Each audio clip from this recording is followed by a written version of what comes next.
Diet ಕುಮಟಾದ ವತಿಯಿಂದ ಪಟ್ಟಣದ KPS ನೆಲ್ಲಿಕೇರಿಯಲ್ಲಿ ಹಮ್ಮಿಕೊಂಡ ಜಿಲ್ಲಾ ಮಟ್ಟದ ವೃತ್ತಿ ಶಿಕ್ಷಣ ಪ್ರದರ್ಶನ ಮತ್ತು ಕರಿಯರ್ ಮೇಳ ಯಶಸ್ವಿಯಾಗಿ ನಡೆಯಿತು. ಕುಮಟಾ ಪಟ್ಟಣದ ನೆಲ್ಲಿಕೇರಿಯ ಕರ್ನಾಟಕ ಪಬ್ಲಿಕ್ ಸ್ಕೂಲ್ನಲ್ಲಿ ಆಯೋಜಿಸಲಾದ ಜಿಲ್ಲಾ ಮಟ್ಟದ ವೃತ್ತಿ ಶಿಕ್ಷಣ ಪ್ರದರ್ಶನ ಮತ್ತು ಕರಿಯರ್ ಮೇಳವನ್ನು ಶಾಸಕ ದಿನಕರ್ ಶೆಟ್ಟಿ ಉದ್ಘಾಟಿಸಿದರು. ನಂತರ ಮಾತನಾಡಿದ ಅವರು, ಎಸ್ಎಸ್ಎಲ್ಸಿ ಪಿಯುಸಿ ನಂತರ ಭವಿಷ್ಯದ ಆಯ್ಕೆಗಳ ಬಗ್ಗೆ ವಿದ್ಯಾರ್ಥಿಗಳು ನಿಶ್ಚಿತ ಉದ್ಯೋಗವನ್ನ ಕೊಡಬಲ್ಲ ವೃತ್ತಿಪರ ಶಿಕ್ಷಣದ ಕಡೆಗೆ ಹೆಚ್ಚಿನ ಗಮನ ಹರಿಸಬೇಕು. ಆ ಮೂಲಕ ವೃತ್ತಿ ಸದೃಢತೆಗೆ ಬೆಳೆಸಿಕೊಳ್ಳಬೇಕು. ಶಿಕ್ಷಣದಲ್ಲಿ ಇನ್ನಷ್ಟು ಪ್ರಾಮಾಣಿಕತೆ ಬೆಳೆಯಬೇಕು ಎಂದರು. ಬಹಳ ಹೆಮ್ಮೆಯಿಂದ ನಾನು ಹೇಳಿಕೊಳ್ಳಲಿಕ್ಕೆ ಬಯಸ್ತಾ ಇದ್ದೇನೆ. ಬಹಳ ಉಪಯುಕ್ತವಾದಂಥದ್ದು. ಬಹುಶಃ ನಾವೆಲ್ಲ ಶಾಲೆಗೆ ಹೋದಂಥ ಸಂದರ್ಭದಲ್ಲಿ ಹೆಚ್ಚಂತ ಹೇಳಿದ್ರೆ ನಮಗೆ ಕೌನ್ಸಿಲಿಂಗ್ ಹೇಗೆ ಹೋಗೋದು, ಹೇಗೆ ಪಾಸ್ ಮಾಡೋದು, ಅಥವಾ ಇದಕ್ಕಿಂತ ಮುಂದೆ ಯಾವ ಕೋರ್ಸನ್ನು ಪಡೆದರೆ ಒಳ್ಳೇದಾಗ್ತದೆ ಅನ್ನುವಂಥದ್ದನ್ನು ನಾವೆಲ್ಲ ತಿಳ್ಕೊಳ್ತಿದ್ವಿ. IAS ಆಗಬೇಕು, IPS ಆಗಬೇಕು, ಹೀಗೆ ಒಳ್ಳೆಯ ವಿದ್ಯಾರ್ಹತೆ ಪಡಿಬೇಕಾದ್ರೆ ಏನು ಮಾಡಬೇಕು ಎನ್ನುವಂಥದ್ದನ್ನು ಬಹಳ ಕಷ್ಟ ಇತ್ತು ಆ ಸಂದರ್ಭದಲ್ಲಿ. ಆದರೆ ಇವತ್ತು ನೋಡಿದವಾಗ ಅದಕ್ಕೆ ಪೂರಕವಾಗಿ ಸರ್ಕಾರ ಎಲ್ಲ ವ್ಯವಸ್ಥೆಯನ್ನು ಮಾಡಿದೆ. DDPI ಲತಾ ನಾಯಕ್ ಮಾತನಾಡಿ, ಮಕ್ಕಳ ಆಸಕ್ತಿಗೆ ಅನುಗುಣವಾಗಿ ವೃತ್ತಿ ಮಾರ್ಗದರ್ಶನವನ್ನು ಆಯ್ದುಕೊಂಡರೆ ಉತ್ತಮ ಭವಿಷ್ಯ ರೂಪಿಸಿಕೊಳ್ಳಬಹುದು ಎಂದು ಅಭಿಪ್ರಾಯಿಸಿದರು. ವೈಯಕ್ತಿಕ ಆಸಕ್ತಿ, ಕೌಶಲ್ಯ, ಅವರ ಸಾಮರ್ಥ್ಯಕ್ಕೆ ಅನುಗುಣವಾಗಿ ಒಂದು ಶಿಕ್ಷಣವನ್ನು ಇಲ್ಲವೇ ವೃತ್ತಿಯನ್ನು ಆಯ್ಕೆ ಮಾಡಿಕೊಳ್ಳಲು ಕೊಡುವಂಥ ಮಾರ್ಗದರ್ಶನ. ಈಗಾಗಲೇ ನಮ್ಮ ಸಮಗ್ರ ಶಿಕ್ಷಣ ಕರ್ನಾಟಕದ ಮೂಲಕ ವೃತ್ತಿ ಆಯ್ಕೆಗಾಗಿ ಈಗಾಗಲೇ ನಾವು KPS ಶಾಲೆಗಳಲ್ಲಿ NSQF ಅನ್ನು ಸ್ಟಾರ್ಟ್ ಮಾಡಿದ್ದೇವೆ. ಈಗಾಗಲೇ ನಮ್ಮ ಜಿಲ್ಲೆಯಲ್ಲಿ 2 NSQF ಶಾಲೆಗಳಿದ್ವು. ಈ ವರ್ಷ ಮತ್ತೆ 4 ಸ್ಕೂಲ್ಗಳಿಗೆ NSQF ವರ್ಷ ಹಣ ಬಿಡುಗಡೆಯಾಗಿದೆ. ಯಾಕೆಂದರೆ ಮಕ್ಕಳು ತಮ್ಮ ಒಂದು ಆಸಕ್ತಿಗೆ ಅನುಗುಣವಾಗಿ ಆಟೋಮೊಬೈಲ್ ಇರ್ಬೋದು, ರಿಟೇಲ್ ಇರ್ಬೋದು, ಈಗಾಗಲೇ ಇಲ್ಲಿ ನಮ್ಮ ನೆಲ್ಲಿಕೇರಿ ಶಾಲೆಯಲ್ಲಿ ಬ್ಯೂಟಿ ಆ್ಯಂಡ್ ವೆಲ್ನೆಸ್ ನಡೀತಾ ಇದೆ.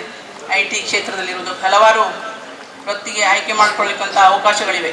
ತಹಶೀಲ್ದಾರ್ ಕೃಷ್ಣ ಕಾಮಕರ್ ಮಾತನಾಡಿ, ಸ್ಪರ್ಧಾತ್ಮಕ ಶಿಕ್ಷಣದಲ್ಲಿ ಈಗ ಪೈಪೋಟಿ ಜಾಸ್ತಿ ಆಗಿದೆ. ಎಲ್ಲರೂ ಸರ್ಕಾರಿ ನೌಕರಿ ಪಡೆಯಲು ಸಾಧ್ಯವಿಲ್ಲ. ಹಾಗಾಗಿ ವೃತ್ತಿ ಶಿಕ್ಷಣ ಜೀವನಕ್ಕೆ ಭದ್ರತೆ ಒದಗಿಸಿಕೊಡಲು ಸಾಧ್ಯ. ವೃತ್ತಿಯಲ್ಲಿ ಪ್ರಾಮಾಣಿಕತೆ, ನಿಷ್ಠೆ ಇದ್ದರೆ ಯಶಸ್ಸು ಕಂಡುಕೊಳ್ಳಲು ಸಾಧ್ಯ ಎಂದರು.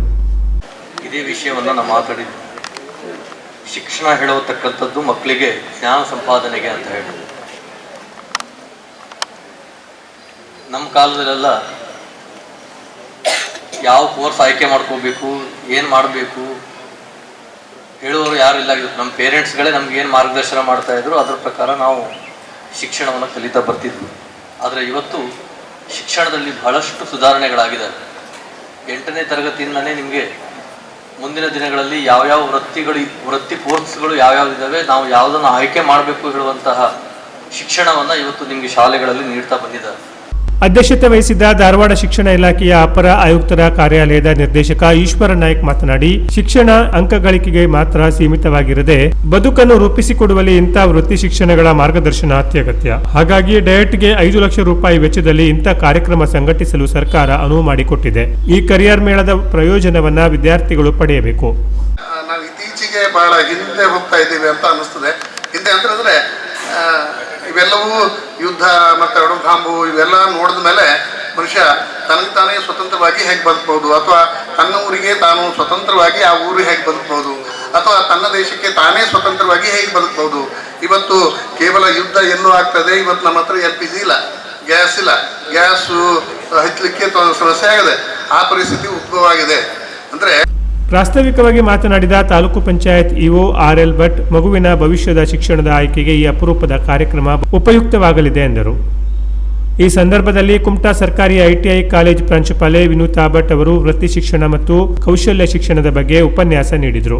ವೃತ್ತಿ ಶಿಕ್ಷಣಕ್ಕೆ ಸಂಬಂಧಪಟ್ಟ 12 ಸ್ಟಾಲ್ಗಳಲ್ಲಿ ವಿದ್ಯಾರ್ಥಿಗಳಿಗೆ ಸ್ಪರ್ಧಾತ್ಮಕ ಪರೀಕ್ಷೆ ಮತ್ತು ಉದ್ಯೋಗ ಮಾಹಿತಿಗಾಗಿ ಪ್ರದರ್ಶನ ನಡೆಸಲಾಯಿತು. ಗೃಹ ಆಹಾರ ಉತ್ಪನ್ನ, ಆಟೋಮೊಬೈಲ್, ಬ್ಯೂಟಿ ಅಂಡ್ ವೆಲ್ನೆಸ್, ಹೋಲಿಗೆ ಮತ್ತು ಕರಕುಶಲತೆ ಪ್ರದರ್ಶನ ಜೊತೆಗೆ ಸಂಪನ್ಮೂಲ ವ್ಯಕ್ತಿಗಳಿಂದ ಉಪನ್ಯಾಸ ನೀಡಲಾಯಿತು. ಈ ಉದ್ಯೋಗ ಮೇಳದಲ್ಲಿ ವಿವಿಧ ಶಾಲೆ ಕಾಲೇಜ್ ವಿದ್ಯಾರ್ಥಿಗಳು ಆಗಮಿಸಿ ತಮಗೆ ಅಗತ್ಯವಾದ ಸಂಬಂಧವಾದ ಮಾಹಿತಿಯನ್ನ ಪಡೆದರು. ಇನ್ನು ಕೆಲವರು ತಮಗೆ ಮೂಡಿದ ಪ್ರಶ್ನೆಗಳಿಗೆ ಉತ್ತರವನ್ನ ಕೂಡ ಪಡೆದರು. ಕಾರ್ಯಕ್ರಮದಲ್ಲಿ ಡಯಟ್ ಪ್ರಾಂಶುಪಾಲ ಎನ್ಆರ್ ಹೆಗಡೆ ಸ್ವಾಗತಿಸಿದರು. ಕ್ಷೇತ್ರ ಶಿಕ್ಷಣಾಧಿಕಾರಿ ಉದಯ್ ನಾಯ್ಕ್, ಕರ್ನಾಟಕ ಪಬ್ಲಿಕ್ ಸ್ಕೂಲ್ ಉಪ ಪ್ರಾಂಶುಪಾಲ ಟಿಎನ್ ಗೌಡ ಇತರರು ಇದ್ದರು.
Canara plus news Kumta.